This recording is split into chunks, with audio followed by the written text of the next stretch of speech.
Fala pessoal, tudo bem com vocês? Bora atualizar as notícias do Timão porque tá chegando a hora. Eu vou te contar sobre a situação de Rodrigo Garro, a preparação especial para que ele esteja apto para o derby. Será que ele vai ser titular? La ocho. Vamos falar sobre isso. Declaração importante de um jogador titular que vai ditar o ritmo e os rumos desse jogo. A gente vai falar a respeito disso também. E como foram os convocados na data FIFA? Jogaram muito, jogaram pouco? Como é que eles estão voltando e tudo mais? Também vou te atualizar nesse sentido. Chega mais, eu sou o Chico Garcia, inscreva-se no canal e vamos juntos.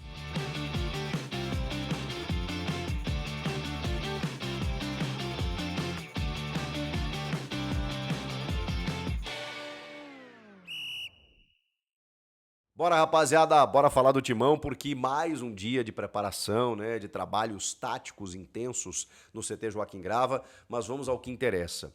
Muita gente questionando e perguntando sobre qual escalação o técnico Ramon Dias deve levar a campo, já que no primeiro jogo da final ele abriu mão do Rodrigo Garro, né, numa espécie de preservação por conta das dores no joelho, gramado sintético, aquela coisa toda, para escalar o Memphis naquela posição como um meio-campista, né, vindo de trás, muitas vezes atuando pela esquerda, fazendo aquele compromisso tático, né, de voltar, buscar a bola, aquela coisa toda, né, para tentar gerar uma superioridade ali no meio-campo contra o Palmeiras jogando em casa, tendo mais a bola. Então o Memphis se sacrificou, entre aspas, né, voltando muito para fazer esse tipo de jogada. Com o Romero e o Yuri no ataque, isso na ausência do Rodrigo Garro, já que o Coronado também estava machucado. Agora, Coronado está à disposição, Garro à disposição, em tese, e ele pode adotar esse sistema que ele adotou na estreia. Eu acho que, até pelo que a gente tem ouvido aí, dificilmente o Garro não será o titular, pela importância que ele tem, pela confiança que a comissão técnica deposita nele, por ser um jogador decisivo em termos de bola parada, de finalização a média distância, por ter um histórico positivo contra o Palmeiras, por ser um cara valorizado no elenco e até por tudo que aconteceu no começo do ano, aquela coisa toda, ele ter perdido a camisa 10, de repente o cara daqui a pouco ser protagonista num título do Corinthians, vai dar essa representatividade, né, esse tamanho que o Rodrigo Garro tem diante da torcida, diante do elenco. Então, por tudo isso, pelo tempo de preparação, pela preservação no primeiro jogo, o Rodrigo Garro provavelmente será titular nessa partida de volta na Neoquímica Arena. E para isso, ele inclusive em alguns dias da semana trabalhou em 2 períodos com um controle de carga para que você também não estoure, né? O treinamento de forma excessiva ele pode te gerar um princípio de lesão ou uma potencial lesão quando você vai para o jogo. Então tudo isso foi com muito cuidado, muito trabalhado com o Rodrigo Garro para que ele chegasse a pleno para disputar essa grande decisão. Então existe um cenário muito positivo para Rodrigo Garro ser titular na quinta-feira. E eu acho que aí o time estaria dentro do ideal, né? Acho que funcionou o Memphis com o Romero e o Yuri e tudo mais. E o Romero pode muito bem ser uma alternativa para segundo tempo, até mesmo no lugar do Garro. Se daqui a pouco ele sentir, o jogo está resolvido, sei lá. Tem vários cenários no futebol, né? E daqui a pouco você pode voltar para esse sistema que deu tão certo no primeiro jogo. Agora, não acho que seria um erro você colocar o Rodrigo Garro, muito pelo contrário, acho ele titular absoluto e ele tem todas essas valências que eu citei. O cara da finalização, o cara de dar ritmo, o cara que se apresenta para o jogo, mesmo que no ano, né, ele tenha números mais discretos assim, cara, eu jamais abriria mão de um jogador como o Rodrigo Garro. E por isso ele está sendo preparado para a grande decisão. É a hora dos jogadores grandes, né? Um jogo grande, ele exige isso, ele demanda isso. E, cara, você tem que ter os melhores. Por isso que o Garro está sendo preparado para essa grande final. Bom, a gente precisa falar também sobre uma declaração de um titular da equipe que eu achei muito interessante. Eu estou falando do Ranieri, que conversou, né, com a Corinthians TV e falou a respeito da preparação para a final e da vantagem que o Corinthians tem. Cara, e ele cita alguns trechos, eu até separei aqui, muito interessantes, quando ele diz o seguinte: eu acho que 1-0 é uma vantagem bem enganosa. Temos que valorizar o que fizemos no primeiro jogo. Foi uma partida de muita entrega, de muita garra, mas não é uma vantagem que a gente pode ir para campo relaxado e nem confortável. Podemos usar sim essa vantagem nos minutos finais, mas no começo do jogo, principalmente com o apoio da torcida, temos que buscar o resultado para sair vencedor. Cara, fundamental o que o Ranieri disse. Que é tipo assim, vamos esquecer a vantagem. Vamos jogar com ela, mas não nos debruçar na vantagem, não nos acomodar com a vantagem, porque é isso, né? Um gol do Palmeiras muda tudo. Agora, se o Corinthians entrar disposto a vencer o jogo, como se tivesse 0-0, eu acho que é o melhor dos mundos.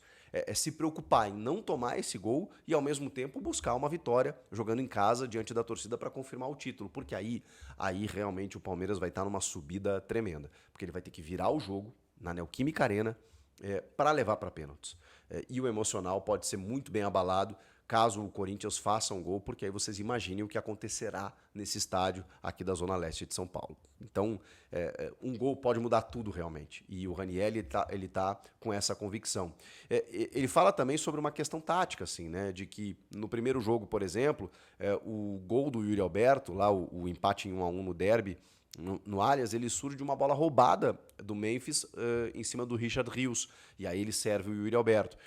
Esse jogo da volta, na verdade o jogo da ida, né, que foi o gol do Yuri nesse 1-0, não é necessariamente uma bola roubada no campo de ataque, né? É uma bola que, na verdade, é roubada num contra-ataque do Palmeiras, e aí o Gustavo Henrique serve o Carrilho, que serve o Memphis, que serve o Yuri. Mas o que ele diz aqui? Se a gente tiver essa postura de marcar também no campo ofensivo, de roubar a bola já lá e buscar o resultado, vai ficar mais fácil pra gente. Se todo o time entrar comprometido, eu tenho certeza que vamos entrar, vamos fazer um bom jogo e ter uma boa solidez defensiva.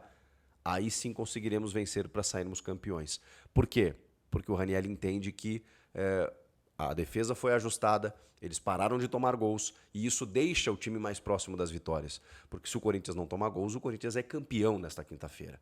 Então o Raniel, que inclusive é, para mim, o pilar desse novo momento, estando à frente da defesa para resolver esse problema de uma vez por todas, e a gente viu como resolveu nos últimos jogos, eu acho que ele tem muito poder de fala, muito lugar de fala para poder falar exatamente sobre isso, sobre essa possibilidade aí de você se tranquilizar na defesa e permitir com que o teu time ataque. Cara, por que eu gostei dessa declaração do Ranieri?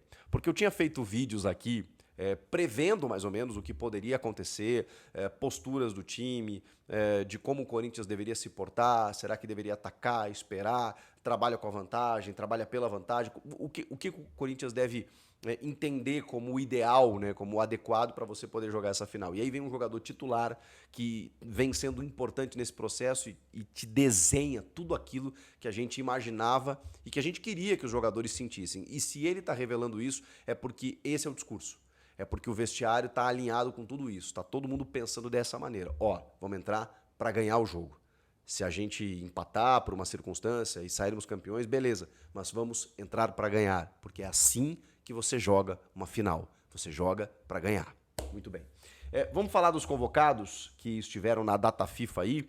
Como a gente já havia falado, né, em Venezuela e Peru, a gente teve o Martínez jogando por 78 minutos, tá? 2 dias antes da decisão, e André Carrilho 90, tá? 2 dias antes da decisão. Que agora, gente, não tem cansaço, né? Os jogadores podem descansar daqui a pouco no final de semana, na estreia do Brasileiro, contra o Bahia, daqui a pouco o time dá uma relaxada, aquela coisa toda, depois de ser campeão, então, se acontecer. Então, agora a corda vai esticar um pouquinho. Então, se o Martínez jogou 78 está cansado, se o Carrilho jogou 90 está cansado, não tem jeito, eles vão para o jogo. O mesmo vale ou não vale, né, para os outros 2 jogadores, o Memphis já voltou, tá? Outros 2 jogadores também convocados. Estou falando do Félix Torres, na partida do Equador diante do Chile em Santiago, em que ele atuou, começou como reserva, né? E entrou no segundo tempo e jogou 15 minutos o Félix Torres. Então esse está um pouco mais descansado, né? Vamos combinar, fora a questão da viagem, da logística e tudo mais. E no jogo Paraguai e Colômbia, 2-2, o Romero entrou só no finalzinho, jogou 8 minutos, o Richard Rios jogou 90. Então ele está um pouco mais desgastado, né? Se a gente comparar com o Romero, não é a mesma posição, mas só para vocês entenderem. E eles estão voltando num voo fretado, porque os dois têm o mesmo compromisso, né? Palmeiras e Corinthians, Corinthians e Palmeiras nessa quinta-feira na Neoquímica Arena.